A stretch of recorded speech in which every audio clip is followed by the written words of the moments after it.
మీ MLA సాబ్ కూడా పోయిండు రాజేంద్ర నగర్ ఆయన డెవలప్మెంట్ ఎవరో డెవలప్మెంట్ కోసం పోయినావు వస్తాయి అన్ని బయటకు వస్తాయి భయపడకురి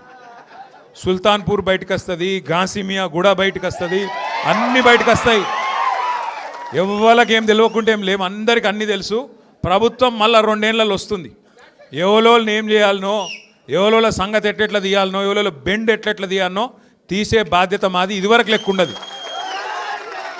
ఎవల డెవలప్మెంట్ కోసం పోయినావు ఏమిటికి పోయినావు ఏం ఆశించిపోయినావు ఏం కథలు పడుతున్నావు ఫైమ్ గాడు ఏం చేస్తుండో ఎవడేం చేస్తుండో అన్నిరికే అందరి జాతకాలు తెలుసు ఎవడెవడేం చేస్తుండో మాకు కూడా ఎరికే టైం వస్తుంది అన్నిటికీ టైం వస్తుంది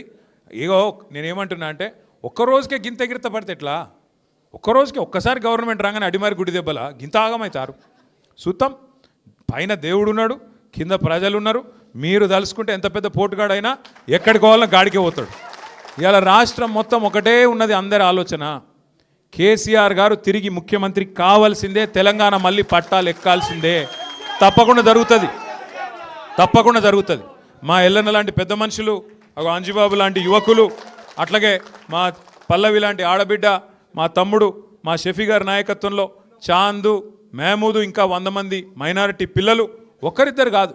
రాష్ట్ర వ్యాప్తంగా ఇవాళ కులాలకు మతాలకు అతీతంగా అందరూ కోరుకుంటున్నది ఒకే ఒక్క ఆలోచన కేసీఆర్ గారు తిరిగి ముఖ్యమంత్రి కావాలి మరి కేసీఆర్ తిరిగి ముఖ్యమంత్రి కావాలంటే ఏం చేయాలి ఒకటే మీరు చేయాల్సిన పని జూబ్లీ హిల్స్లో ఇవాళ మంచి మోకా దొరికింది ధోకా చేసిన కాంగ్రెస్కు మరి మంచి మోకా దొరికింది మనకు దెబ్బ కొట్టేందుకు మీకు కూడా అందరికి ఇక్కడ వచ్చిన వాళ్ళందరికీ జూబ్లీ హిల్స్ వాళ్ళకి ఎట్లాగో ఓట్లు ఉంటాయి అక్కడ జూబ్లీ హిల్స్ కానోళ్లకు చుట్టాలు ఉంటారు మీకు అక్కడ దోస్తులు ఉంటారు క్లాస్మేట్స్ ఉంటారు దయచేసి ఇడిచిపెట్టకండి ఇప్పుడు కింద కాంగ్రెస్కు బుద్ధి చెప్పకపోతే మళ్ళీ దోసాలు తప్పించుకుంటారు వాళ్ళు అంటే మీ రాజేంద్ర నగర్ ఎలక్షన్ కూడా బరాబర్ వస్తుంది తొందరపడకూరు జల్దీ వస్తుంది పక్కా